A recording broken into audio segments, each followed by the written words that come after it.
Pilotari honek urteak igaro ditu bere zaletasunaz gozatzen. Jaioterrian hasitako ibilbideak Euskal Herrian Araona ibili du kirol ibilbide polita osatzeraino. Emakumezkoen traineru estropaden hasiera bertatik bertara ikusi ostean eta bizi ostean, garaipen sonatuak eskuratu eta gero bestelako patxada batekin begiratzen dio orain bere leia preziatu horri. Olatze Ortega Bretos, kaixo eta ongiet horri. Eskerrik asko.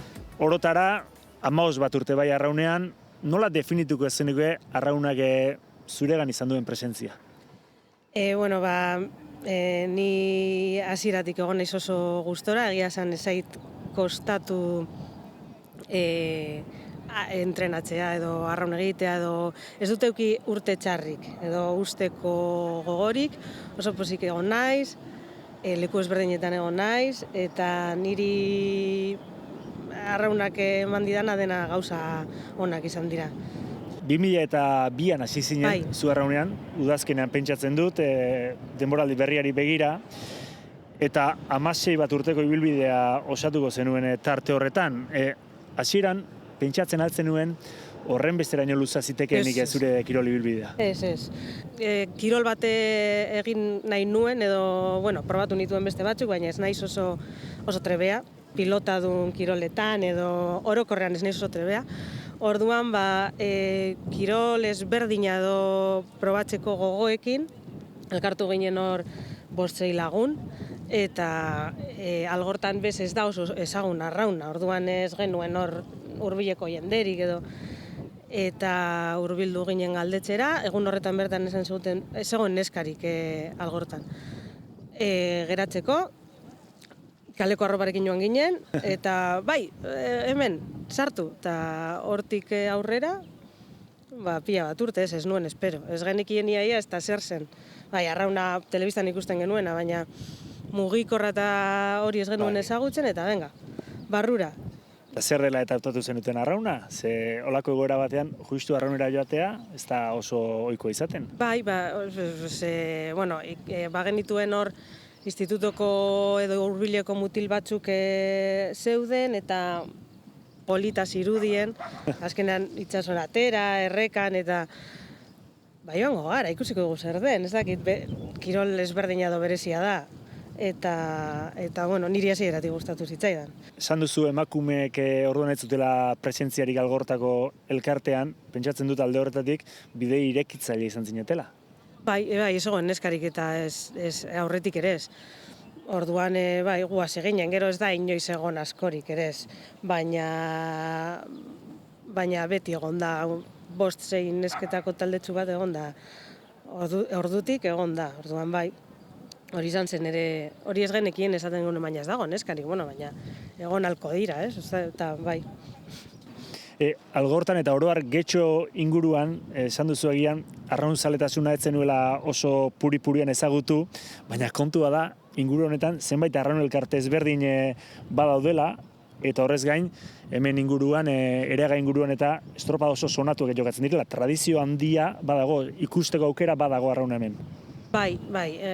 Eta badago jendea, jarraitu duela beti edo nire inguruan badaukat, baina ez orain gazteek eta ez dute ezagutzen, ez dakiten, nik uste dut askok ez dakitela, arraun taldea dagoela eta aukera hori dagoela, jende gutxi egon da beti, traineru ateratzea, urte honak egon dira, baina kostatu izan da normalean, ez da hain ezaguna, ez da beste herri batzuetan gertatzen dena. Zenbait urte etxean egin ostean, 2008 buelta hortan, arkoterako bidea hartu zenuen, ez? Plentzirako bidea hartu zenuen, zer dela eta autu hori? Ez genuelako batel bat osatzen. Hemen nik uste dut gaundela 2-3 neska, ezagutzen genituen horko beste 3, holan eta azkenean elkartu behar ginen denak talde baten, elkarrekin zer egin izateko, batela, trainerilla, orduan plentzian zeuden batzuk, hemengo 2 joan ginen plentziara, gero beranduago Lutxanara ere, elkartu behar ginen talde baten zer egin izateko. Beste data historiko horretan, 2009ko uztailean, Ogroben jokatu zen estropada hartan, Bizkaiko selekzioen ontzibarruan zinen zu. alegia, Euskotren Ligako lehen da biziko estropada hartan, hori marka hori betirako geratuko zaizu. Bai, ilusio handiarekin joan ginen horra Galiziara, bueno, azkenean historia egiten zaudela jakitea, polita da, eta oso pozik joan ginen. Zen izan, igual, egoera zen ideala, selekzioak, guri adibidez, 13 arraunlari elkartzea ere kostatzen zitzaigun, traineru bat osatzeko. Ezen idealena, baina aprobetxatu behar zen, batez ere etorkizunerako ondorioetara begira. Atera behar ginen eta ikusi da, gero jarraitu dela eta igual holan hasi behar da. Apurka gauzak hobetzen. Dena ez dago, ez? Baina, bueno, oberuntzi joan da eta bituz jaz, ez da, zenbat urte. Hori izan zen bederatzean, Ordeño. Bai. 15 urte dira. Bai. Aloaz, abiatu dira, martxan da Liga historiko hau.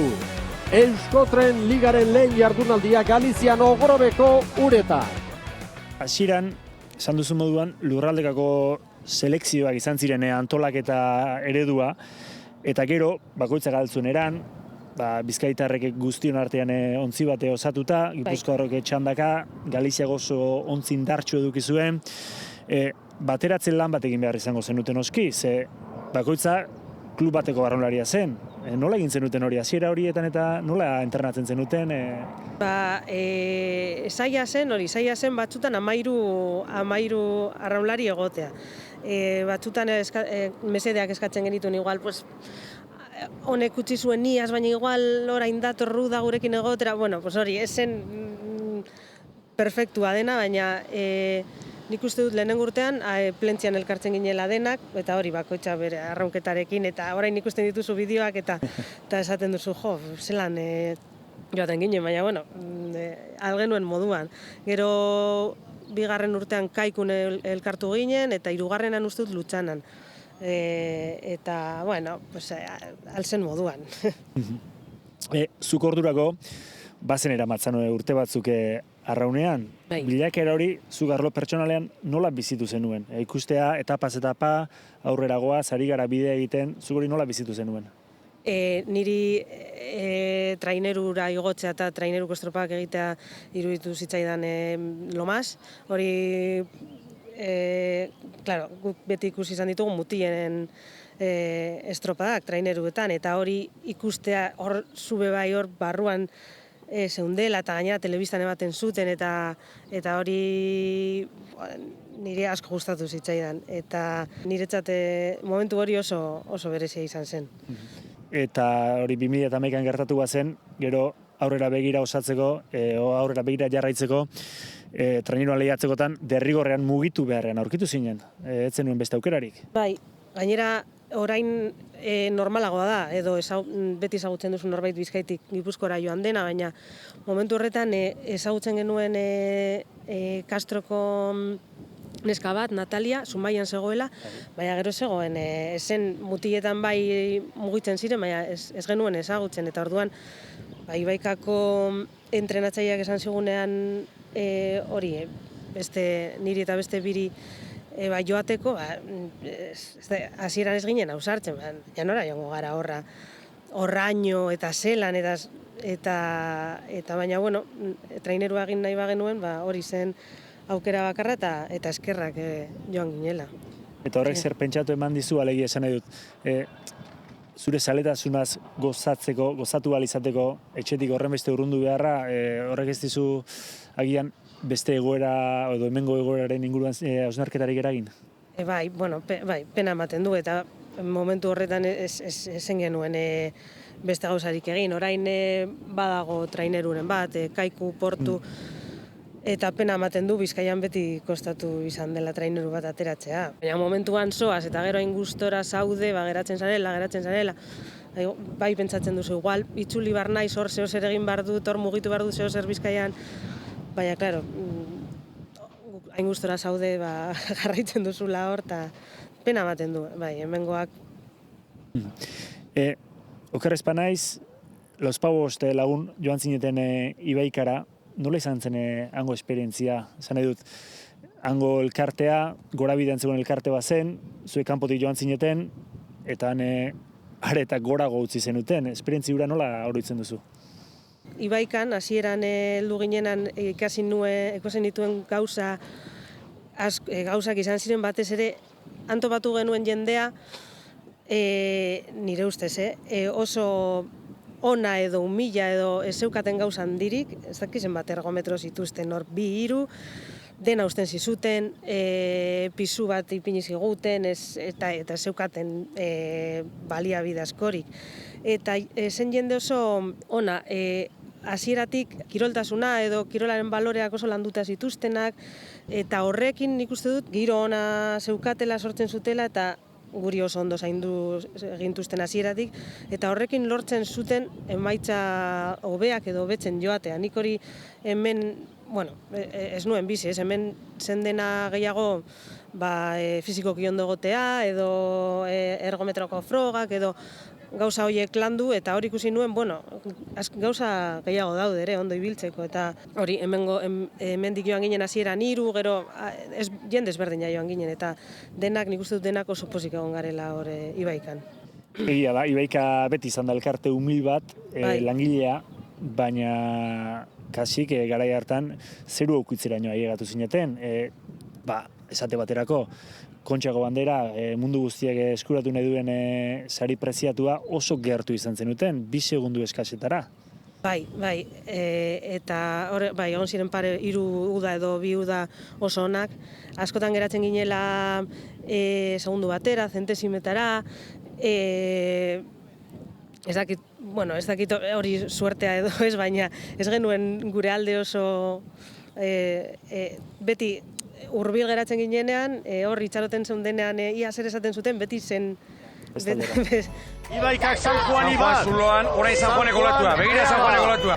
Joan zen igandeko errentake, erabaki dezake bandera jaun Andreo. Argi oraindik, orain Ibaika arriba. San Juan hurbil, segundu bat. Hor dira, ea ba. Heldu da, segundutxo bat ez da heldu bandera San Juan darrentzat. Ibaika aurretik, bai gaur, baina bandera San Juan darrentzat. Bueno, eta gero, Oriora joan zinen 2018 denboraldia egiteko, lehen postuari ate joka zegoen talde bat osatu zenuten, zure lehendabiziko urte hartan, Orion egin zenuten lehendabiziko urte hartan. Bai, egia da, justo San Juanek ezuela trainerurik osatu, eta bai, Oriok aurrera pauso bat eman zuen, eta nik Ibaikan nengoenean horre ematen nuen uda, horre egiten nuen lo, eta hori hemendik apur bat hurbilago zegoen, mutil batzuk joaten ziren hemendik, orduan kotxea bidaiak aprobetxatu nituen, eta azkenean horregatik erabaki nuen aldatzea, etxean egin nahi nuenako lo, eta oso gustora, Orioko kluba eta herria, eta hori da beste gauza bat.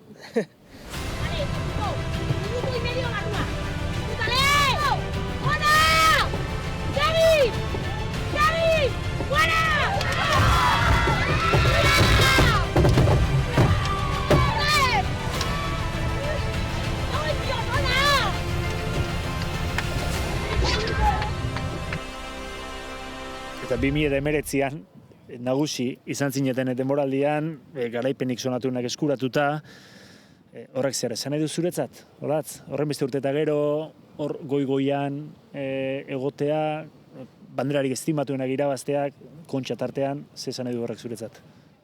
Nik uste dute asko gozatu nuela, batez ere horregatik, atzean urte asko egon direnean, edo sakrifizioa, ez dakit, kostatu denean, nire ustez gehiago gozatzen da. Ez, igual azten zara irabazten eta, gozatuko da ere, nik ez dakit. Baina kostatzen denean, politagoa dela iruditzen zait. Zure ibilbideari ginga jartzeko modu bat izan zen, Orioko urte hori? Bai, niri uste dut irabaztea ez dela garrantzitsuena argi dago, eta gozatu izan dudala arraunean gauza askorekin. Ibaikako urteak, naiz eta ez irabazi, ez dakit, lagunekin, taldekidekin hitz egin entrenamendua eta gero, gauza horiek guztiak gozatu ditut. Orduan irabaztea, esait iruditu izan dela askoz gehiago, baina bai, oso polita eta batez ere Orion bizitzea hori, porque Orion kontza irabazten duzu eta hor montatzen duten movida, hori da, eta hori bizitza izan da oso berezia. Eta gainera hor justan baitza irabazten duzu dena, eta bueno, kostatu zitzaidan ustea, hori egia da, baina bai izan zen urte hau guztiak eta gero, pum, hori, liga, kontza, eta bai izan zela amaiera polita, oso polita. Horrek erakusten du aldi berean, erakustietako proiektuak ezagutze horrek zure ibilbidea anitza izan dela. Ikusi duzu hori zer den, baina bestelakoak ere ikusi dituzu. Erakustietako bizi izan dituzu zuk arraunean. Bai, hori da, hori polita da ere, ezagutzea egoera ezberdinak eta egin ondo ibilia zarela eta egin dituzula gauza denboraldi honak edozein egoeratan ere. Ibaika eta horiok ez daukate zerikusirik eta ondo ibili gara bietan, orduan bakoitzaren esfortzua edo implikazioa edo dedikazioa dela edo gogoak igual dela garrantzitsuena. Traineru estropada gehien jokatu dituzten 10 emakumeen artean zaude, zer esaten dizu horrek? Oraindik baldin banago, orain ja, ondo, egia da urteak egon naizela eta ustea kostatu zitzaidala, orduan jarraituko nuke, baina, boitu, ez nekien oraindik jarraitzen nuela hor barruan. Egun, beste ikuspegi batetik, amaitzeko, Olatz, ari zara arrauna ikusten, nola bizi duzu gaur egun arrauna, ze jarraipen egiten diozu etxean ere, baduzue zaletasuna, gaur egun beste era batetik, baina jarraituko duzue. Bai. Hasieran enbidiarekin, lehenengo urtea, baina gero COVID-a egon zen, eta baina enbidiarekin. Orain ja, ez nintzake bueltatuko, baina asko gustatzen zaigu ikustea, descensoetara neguko estropadetara bagoaz, udan estropadak ikusten ditugu telebistan, edo joaten gara, baina denak ikusten ditugu, eta polita da ere. Orain ohitu garela polita da, basoaz estropa batera edo ikustea, denborak ikustea momentuan edo hartzea edo hori ez duguna inoiz bizi, polita dela ere, eta jarraitzen dugu. Ederki, Olatz Ortega Bretos, mila esker gurekin izateagatik. Zuei. Segi horrela gozatzen arraunaz, afizio polita daukazu eta eskerrik asko. Eskerrik asko zuei.